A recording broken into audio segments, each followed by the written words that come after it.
औज़ु बिल्लाहि मिनश शैतानिर रजीम। बिस्मिल्लाहिर रहमानिर रहीम।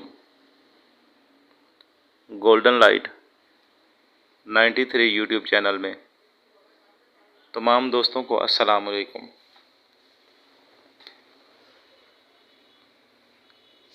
साबका एपिसोड में मैंने पारे और हीरा कसीस के साथ नौशादर के जौहर वाला एक नुस्खा बयान किया था। कुछ दोस्तों ने कमेंट में भी और कुछ ने व्हाट्सएप पर भी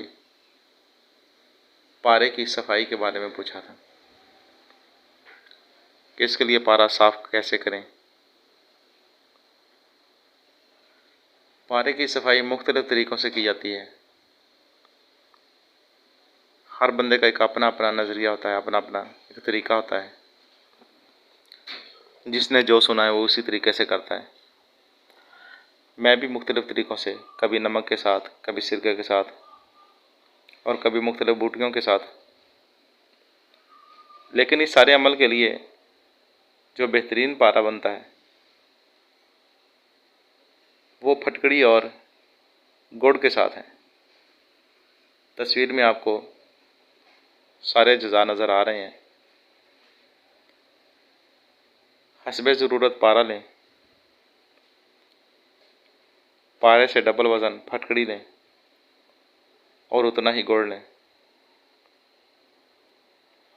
दोनों को किसी कढ़ाई में डालें और पानी डालकर पकाते रहें। मिसाल के तौर पर अगर आपके पास 50 ग्राम पारा है तो आप 100 ग्राम फटकड़ी और 100 ग्राम गुड़ ले लें।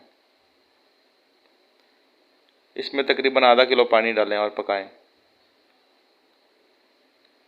थोड़ा थोड़ा पानी डालते रहें और पकाते जाएं। इसे 3-4 घंटे पका लें। बहुत बेहतरीन पारा बन जाता है।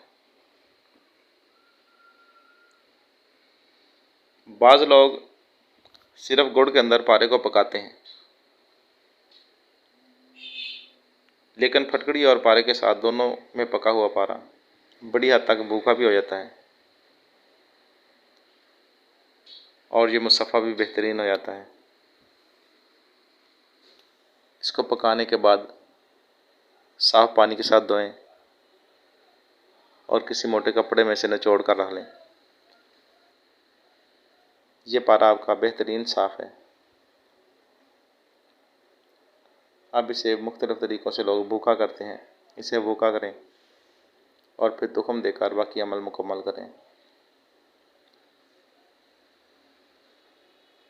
कीमियागरी में पारे की सफाई बहुत ज़रूरी होती है, क्योंकि आजकल जो बाज़ार से पारा मिलता है इसमें जस्त और सिक्के वगैरह की मिलावट होती है। और मिलावट वाला जो पारा होता है ये किसी काम का नहीं, क्योंकि हकीकत में वो पारा होता नहीं। मुख्तलिफ़ धातुओं को लिक्विड किया जाता है, इसलिए कोई अमल होता नहीं। कीमियागरी के लिए पारे की सफाई और पारे का खालिस होना बहुत ज़रूरी है। बाकी सारे अमल ठीक होते हैं, लेकिन यहाँ पर आकर लोग धोखा खा जाते हैं। उम्मीद है इस बात को आप सब समझ गए होंगे। जब भी कोई अमल करना हो तो खालिस पारा और मुसफ़्फ़ा पारा इस्तेमाल करें। अस्सलामु अलैकुम व रहमतुल्लाहि व बरकातुहू।